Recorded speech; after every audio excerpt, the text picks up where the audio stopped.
Assalamualaikum dan selamat datang ke video terbaru Wiser. Dan kali ni, bukan Afiq, bukan Daus yang review untuk orang. Tapi nama aku Idham dan kali ni kita akan review, kita akan ulas, kita akan bincang pasal Legion Go.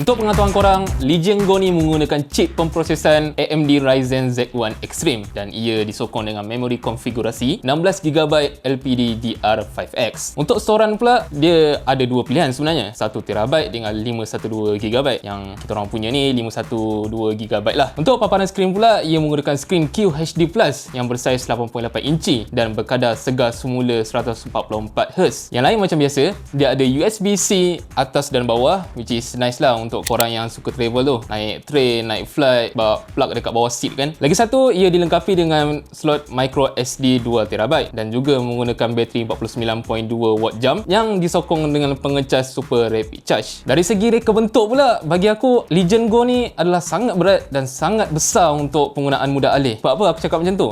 Sebab kalau nak dibandingkan dengan ROG Ally ni lagi ringan lah. Lepas tu kat belakang dia ni ada Legion Go dan juga stand dia, yang mana korang kena hati-hati sikit sebab stand dia ni apabila buka rasa macam tak ada penghujung. Dan aku rasa material plastik yang digunakan ni adalah jenis yang senang patah, dan apabila korang main dekat lantai tu, hati-hatilah sikit, takut nanti ada orang terpijak lepas tu patah. Selain tu, korang boleh nampak yang Legion Go ni hadir dengan audio jack, which is bagus lah untuk siapa-siapa yang nak main lama tu, tak payah nak cas earbud. Kenapa tak guna pembesar suara je? Sebab pembesar suara yang ditawarkan oleh Legion Go ni mengeluarkan bunyi output yang tidak memuaskan dan agak nyaring sebenarnya, walaupun dia menggunakan dua stereo speaker. Macam yang korang tahu, ya betul, dua joystick ni boleh ditanggalkan, kiri dan kanan, dan korang boleh lah main daripada jarak jauh ke, tangan bawah meja ke, sambil baring ke. Tapi bagi aku, dua benda ni agak complicated sikit lah untuk korang yang baru-baru dalam konsol mudah alih ni, sebab dia total ada 22 button, tak termasuk dengan RS dan LS ni. Dan korang akan rasai pengalaman tertekan button tu, itu biasa lah, tapi benda tu boleh dilatih. Macam yang korang nampak, kad RS dan LS ni dia ada LED ring yang boleh bagi tahu korang status bateri joystick korang. Bila warnanya tak berkelip, maksudnya baterinya 100% hingga 90%. Kalau lampunya berkelip laju, maksudnya baterinya bawah 30%. Untuk pengetahuan korang, bateri untuk dua joystick ni adalah 900 mAh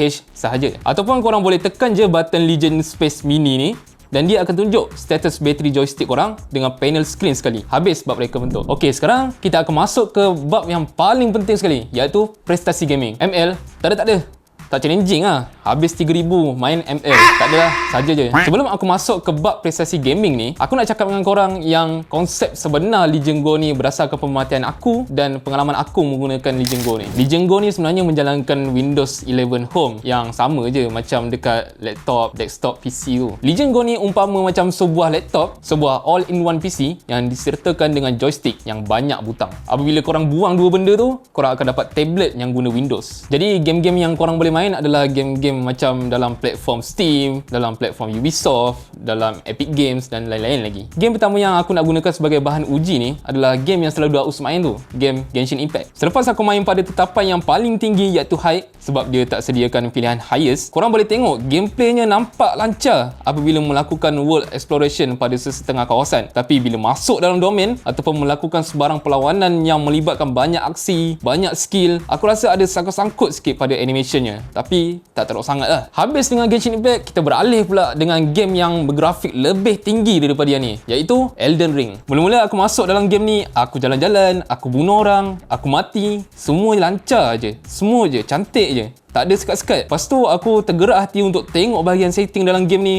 Rupanya dia ada satu lagi tahap selepas high, iaitu maximum. Tapi apa yang mengecewakan aku adalah bila aku try tahap maximum ni, dia punya pergerakan karakter semua, skill, cara lawan, semua akan jadi sekat-sekat. Dan benda tu akan berlarutan sepanjang korang main Elden Ring ni. Jadi aku sarankan bagi korang yang main game yang berat-berat, grafik tinggi macam Elden Ring ni, dan game-game yang lain Cyberpunk ke, korang gunalah tetapan yang dah sediakan oleh game ni sendiri. Kalau dipilih high lah, janganlah maksimum kan. Seterusnya kita akan cuba benda ni.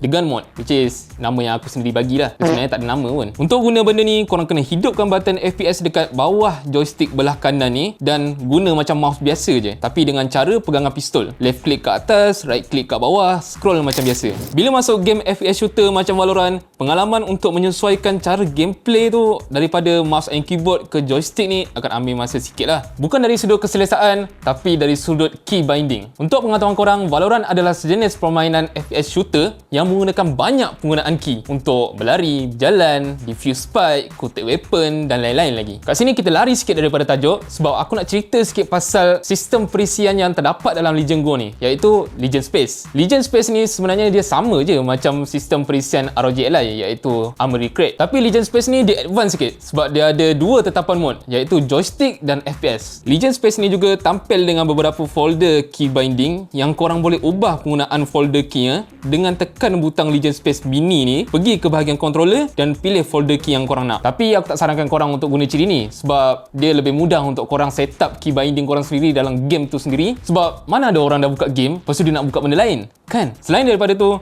Legion Space ni juga mampu untuk memberikan korang paparan status bagi penggunaan CPU, GPU, suhu semasa, status bateri dan lain-lain lagi. Kita balik semula kepada Valorant. Panjang aku bermain Valorant ni, pengalaman aku bermain adalah sangat smooth dan lancar tanpa ada sekatan animasi sampai aku mampu untuk mendapatkan ace dalam deathmatch. Lagipun game Valorant ni bukanlah game FPS shooter yang bergrafik tinggi. Sebab tu aku gunakan Apex Legends untuk jadi bahan uji yang seterusnya. Apa yang boleh aku katakan untuk permainan Apex Legends ni, pergerakan karakter, animasi skill, animasi emote, bullet trace daripada tembakan, semuanya dalam keadaan baik dan lancar apabila dimainkan pada tetapan yang paling tinggi. Seperti yang anda tahu, permainan Apex Legends ni adalah sebuah permainan yang boleh dimainkan melalui platform konsol seperti Xbox, PlayStation dan semestinya ia menggunakan alat kawalan atau controller untuk dimainkan. Dan aku sarankan korang untuk tetap menggunakan mode joystick bagi platform Legion Go ni. Kenapa? Sebab pada pendapat aku, gun mode ni hanyalah untuk permainan FPS shooter yang tak ada aim assist saja macam Valorant. Untuk pengetahuan korang, aim assist adalah satu ciri tambahan untuk controller user dalam game-game FPS shooter yang di mana kedudukan titik crosshair akan kurang mengalami tekanan recoil apabila peluru ditembak pada sesuatu objek itu. Kalau dalam topik ni, objek tu enemy lah. Recoil ni dalam bahasa mudahnya adalah tekanan yang terhasil daripada tembakan. Ia akan membuatkan pistol korang ke atas dan peluru korang tak kena pada enemy apabila korang duduk pada satu kedudukan sahaja apabila menembak. Sebab tu, korang kena tarik sikit mouse korang ke bawah untuk korang selaraskan peluru yang korang tembak tu. Walaupun Apex Legends adalah sebuah permainan yang ada aim assist bagi controller player, tapi demeritnya pula, mereka akan susah untuk melakukan advanced movement seperti wall jump, reverse slide, tap strafing dan lain-lain lagi. Kat sini, aku ada sediakan graf yang mana korang boleh rujuk yang merangkumi status suhu dan jumlah bateri yang digunakan sepanjang penggunaan Legion Go ni selama 30 minit. Apa yang aku samakan adalah tetapan untuk OS, thermal, monitor pada mode performance, which is tetapan yang paling tinggi untuk Legion Go ni. Yang lain-lain aku tinggikan juga macam FPS limiter pada 114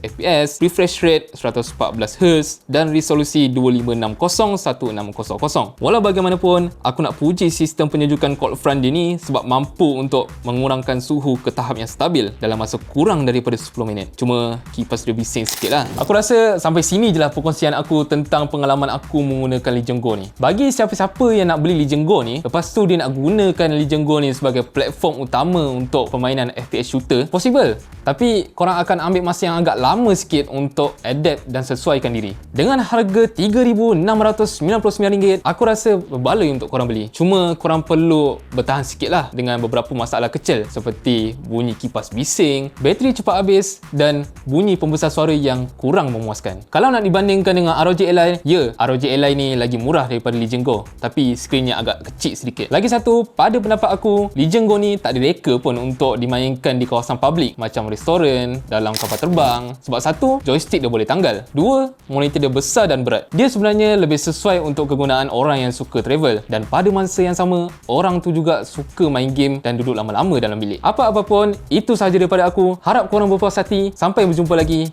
Adios.